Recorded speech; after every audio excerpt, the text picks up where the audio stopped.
Hello everyone. आज हम पढ़ेंगे भारत में प्राकृतिक वनस्पति। अब देखो, हमने पिछले जो वीडियो पढ़े थे उसमें पढ़ा था कि भारत में विभिन्न जलवायु प्रदेश मिलते हैं और ये जो विभिन्न जलवायु प्रदेश है इनमें विभिन्न प्रकार की जो प्राकृतिक वनस्पति है उनका विकास हुआ है। अब देखो, ये तो क्लियर है कि अगर जलवायु प्रदेश अलग अलग है तो उनमें वनस्पति भी अलग अलग प्रकार की मिलेगी। और ऐसा कहा जा सकता है कि भारत की जो प्राकृतिक वनस्पति है वो वर्षा का अनुसरण करती है, यानी कि बारिश जहाँ जैसी होती है उसी के अकॉर्डिंग वनस्पति मिलती है। भारत में पाई जाने वाली वनस्पतियों को निम्नलिखित जो वर्ग है उनमें विभाजित करते हैं। सबसे पहले आता है उष्णकटिबंधीय सदाहरित वनस्पति। अब देखो, जो उष्णकटिबंधीय सदाहरित वनस्पति, इसके नाम से ही पता चलता है कि ये हमेशा हरी भरी या हमेशा सदाहरित रहती है। और ये वनस्पति उन क्षेत्रों में मिलती है जहाँ वार्षिक वर्षा 200 सेंटीमीटर से अधिक होती है तथा तापमान वर्ष भर ऊंचा होता है। और देखो अभी ये कहाँ कहाँ मिलती है, तो उत्तरी पूर्वी भारत, पश्चिमी घाट पर्वत का पश्चिमी ढाल, अंडमान एवं निकोबार द्वीप समूह। अगर आपको याद हो तो हमने पढ़ा था AMW प्रकार के जलवायु। तो ये उष्णकटिबंधीय सदाहरित वनस्पति उन क्षेत्रों में मिलती है जहाँ वार्षिक वर्षा 200 सेंटीमीटर से अधिक तथा तापमान वर्ष भर ऊंचा रहता है। अब देखो, इस वनस्पति की कुछ विशेषताएं हैं कि देखो, जब बारिश अधिक होगी तो क्या होंगे, पेड़ हैं वो काफ़ी सघन होंगे और सदा हरित रहते हैं। वृक्षों की लंबाई 30 से 60 मीटर तक होती है। अब देखो, इनमें क्या होता है कि धूप प्राप्त करने के लिए एक तरह से इनमें होड़ होती है कि मैं ज़्यादा धूप मिलूँ, और इनके क्या ऊपर का पूरा एक कवर रहता है, नीचे धूप बिल्कुल नहीं आ पाती है। तो इन वृक्षों में क्या होता है कि एक तरह से वो होती है कि धूप प्राप्त करने के लिए ऊंचाई बढ़ती जाती है। और देखो, तापमान और बारिश अधिक है तो ऊंचाई तो वैसे ही अधिक होगी। इन वृक्षों की लकड़ियाँ काफ़ी कठोर होती है और कठोर होने के कारण ये लकड़ियाँ आर्थिक दृष्टि से महत्वपूर्ण नहीं होती हैं। और इनका ज़्यादातर उपयोग जलावन के लिए किया जाता है, जलाने के लिए इनका उपयोग किया जाता है। इसके प्रमुख वृक्ष कौन कौन से हैं, जिसमें आता है रबड़, मोहगनी, आबनुस, आयरनवुड, ताड़, बांस, बैंत, सिनकोना, रोजवुड आदि। ये जो वृक्ष है ये कंपटीशंस में काफ़ी बार पूछे जाते हैं कि आबनुस किस वनस्पति का पेड़ है, और मोहगनी, सिनकोना, रोजवुड, ये सारे नाम पूछ लिए जाते हैं। अगला था उष्णकटिबंधीय आर्द्र मानसूनी वनस्पति।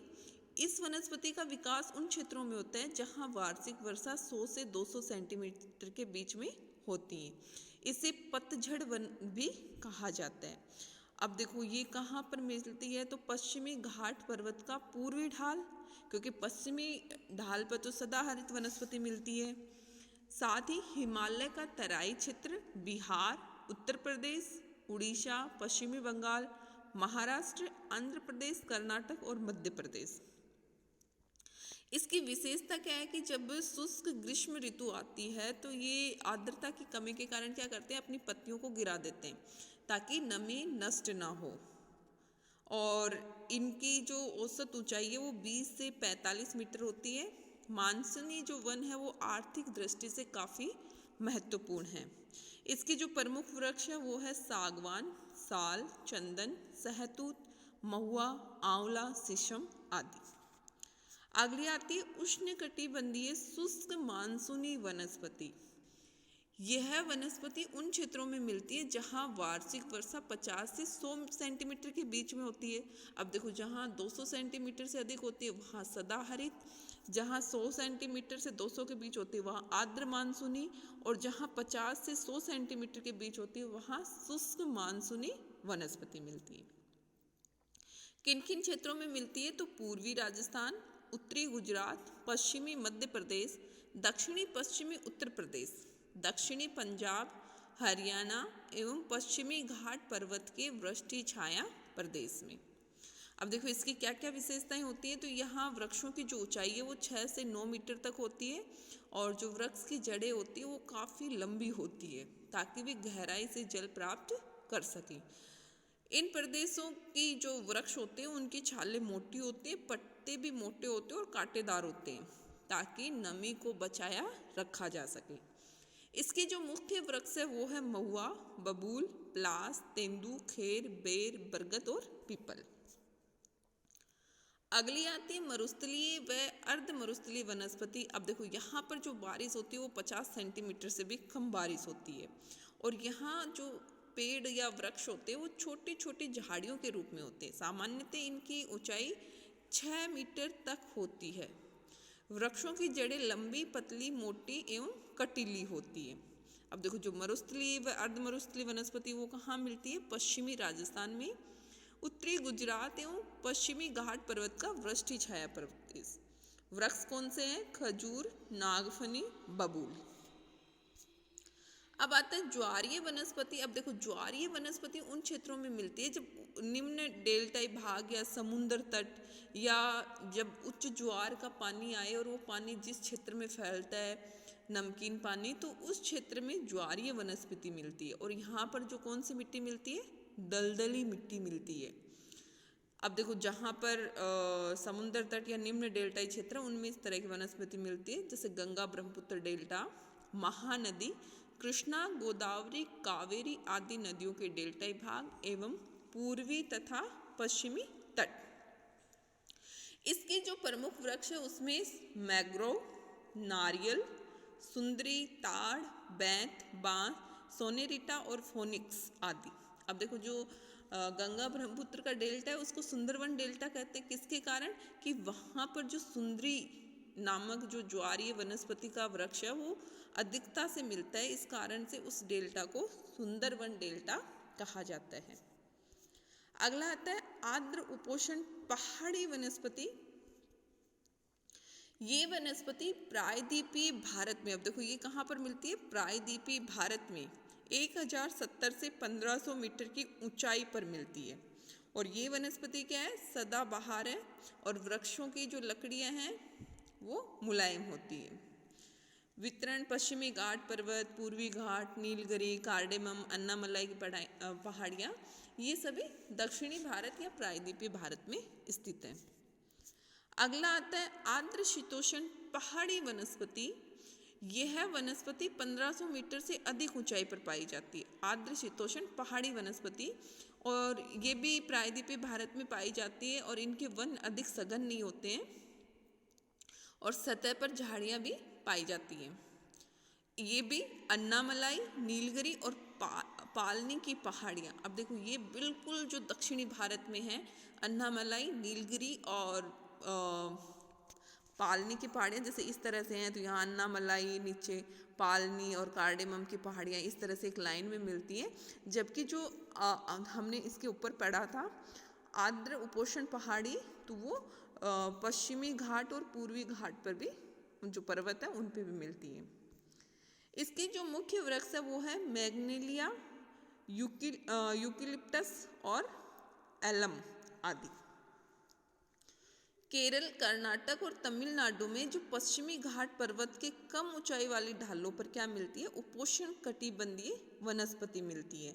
और जो नीलगिरी, अन्नामलाई, पालनी की पहाड़ियों पर जो शीतोष्ण कटिबंधीय वन मिलते हैं उनको सोलास भी कहते हैं। क्या कहते हैं? सोलास। ये काफ़ी इंपॉर्टेंट है, सोलास कहते हैं। अब आते हैं हिमालय क्षेत्र की वनस्पति। तो हिमालय क्षेत्र की वनस्पति को दो भागों में बांटते हैं, पूर्वी क्षेत्र की और पश्चिमी क्षेत्र की। पहले हम पढ़ते हैं पूर्वी क्षेत्र की वनस्पति।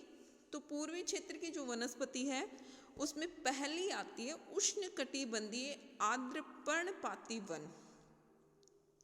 और जो उष्णकटिबंधीय आर्द्र पर्णपाती वन है ये वनस्पति 900 मीटर की ऊंचाई तक पाई जाती है। इसमें जो वृक्ष हैं या उसमें साल, शीशम, सागवान, बांस एवं सबई घास आदि वनस्पतियाँ हैं। फिर आता है उपोष्ण। उपोष्ण मिलती है 900 से 1830 मीटर की ऊंचाई पर। ओक और चेस्टनट देखो अभी मैं वृक्ष बोल रही हूँ ना, ये काफ़ी इंपॉर्टेंट है। जैसे ओक, चेस्टनट, ये पूछ लेते हैं कि कौन से वनस्पति है, तो उपोषण वनस्पति है। कहाँ पर कितनी ऊंचाई पर मिलती है, तो 900 से 1830 मीटर की ऊंचाई पर। अगला आता है शीतोष्ण वनस्पति, जो कि 1830 से 2740 मीटर के बीच ये वनस्पति पाई जाती है। और जिसके जो मुख्य वृक्ष हैं वो है ओक, मैपिल, बर्च, मैग्नोलिया और एल्डर।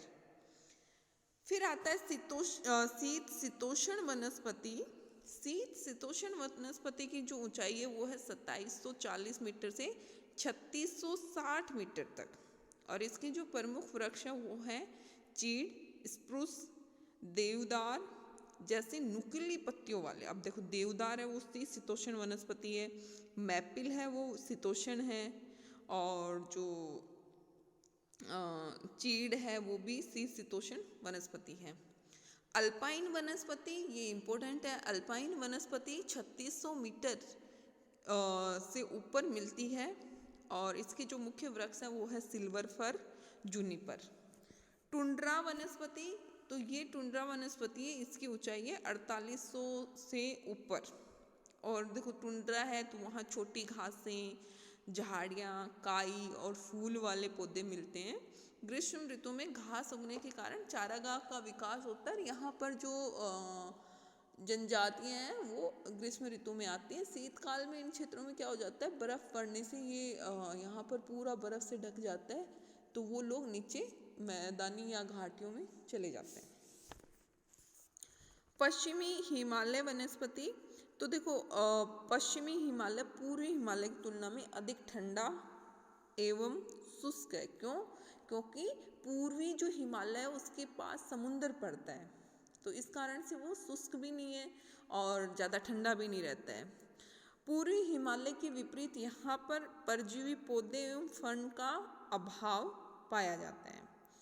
अन्य वनस्पतियाँ पूर्वी हिमालय की भांति ही थोड़ी बहुत मात्रा में यहाँ पर मिलती है पश्चिमी हिमालय में। लेकिन देखो ये जो वर्गीकरण है ये समान है। जैसे अल्पाइन वनस्पति है, लगभग नॉर्मली 3500 मीटर की ऊंचाई के बाद या 3600 मीटर की ऊंचाई के बाद अल्पाइन वनस्पति मिलती है।